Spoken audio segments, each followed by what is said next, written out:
அப்படியா? ஆமா. என் ஆளுங்க கையில கிடைச்ச அந்த குழந்தைய தவற விட்டுட்டு தேடிட்டு இருக்காங்களே. இனிமே உங்க ஆளுங்களை தேடி அலைய வேண்டாம்னு சொல்லுங்க.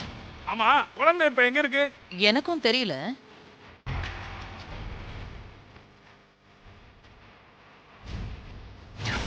பாப்பாவை எங்க கொண்டு வந்து ஒப்படைக்கணும்னு சொல்லுங்க.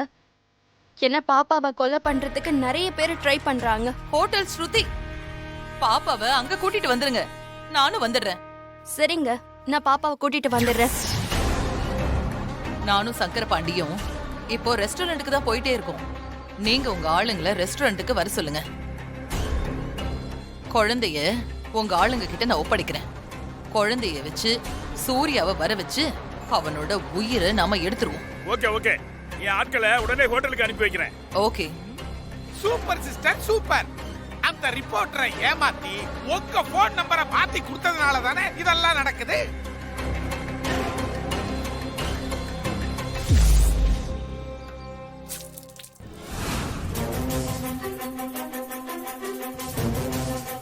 ஹலோ பிரஸ் ப்ரோ, நில்லுங்க நில்லுங்க நில்லுங்க. என்னையா கூப்பிட்டீங்க? ஆமாங்க, நீங்க தானே பிரஸ், அதனால உங்களை தான் கூப்பிட்டேன். ஆமா சார், ஆனா என் பேரு பிரஸ் இல்ல, நந்தன். ஓ, இருக்கட்டும் இருக்கட்டும் இருக்கட்டும். மிஸ்டர் நந்தன், உங்க தோள்ல பாருங்களேன், பச்சி எச்சமிட்டு இருக்குது, ஒரே நாத்தம்.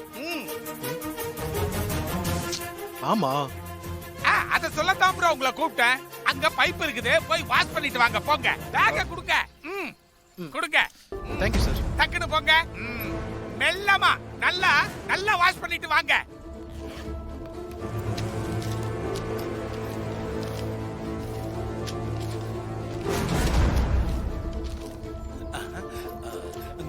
சட்டு முட்டுன்னு மாத்தி எழுதிட வேண்டியதான்.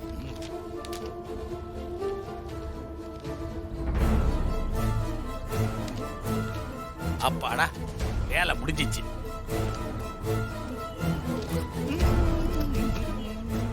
வாங்க, நல்லா வாஷ் பண்ணிட்டீங்களா? இந்தாங்க ப்ரோ உங்க பேக்.